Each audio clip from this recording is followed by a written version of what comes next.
Hello అండి. రీసెంట్‌గా one of our subscriber మీ పొలంలో ఉన్న బావిని చూపెట్టరా అన్న అని కమెంట్ చేశారు.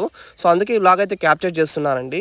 సో, ఇన్ని రోజులైతే ఎందుకు క్యాప్చర్ చేయలేకపోయానంటే బావి చుట్టూ మొత్తం ముళ్ళ పొదలతో కప్పిపోయి ఉన్నదండి. 2 డేస్ క్రితం పని వాళ్ళని పెట్టి మా నాన్న బావి చుట్టూ ఉన్న ముళ్ళ పొదను క్లీన్ చేయించేశాడు. ఈ బావి మా తాత ముత్తాతల కాలం నుంచి ఉందండి. దీన్ని కరెక్ట్‌గా ఎవరు కట్టారో తెలియట్లేదు. నేను మా తమ్ముడు ఇద్దరు ఈ బావిలోనే ఈత నేర్చుకున్నాము. ఈ బావి అయితే ఇటుకరాళ్ళ బావి. చూడండి, సన్నటి ఇటుకరాళ్ళు. ఒక్క ఇటుకరాయి కూడా ఇంతవరకు అయితే కరిగింది లేదు. బావిలోని వాటర్ యూజ్ చేయకపోవడం వలన బావి మొత్తం ముళ్ళ పొదలతో చుట్టేసింది.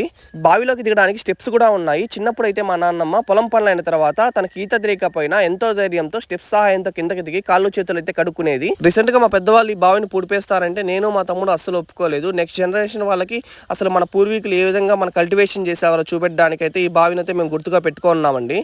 ఇక్కడ మీరు చూస్తున్న తొట్టెను మా తాతయ్య కన్స్ట్రక్ట్ చేశాడంట. బావిలోని వాటర్ తొట్టి నుంచి పొలానికి వెళ్తుంది. మీలో ఎంతమంది ఇలాంటి బావిలో స్విమ్మింగ్ నేర్చుకున్నారో కమెంట్ చేయండి. Please like and subscribe.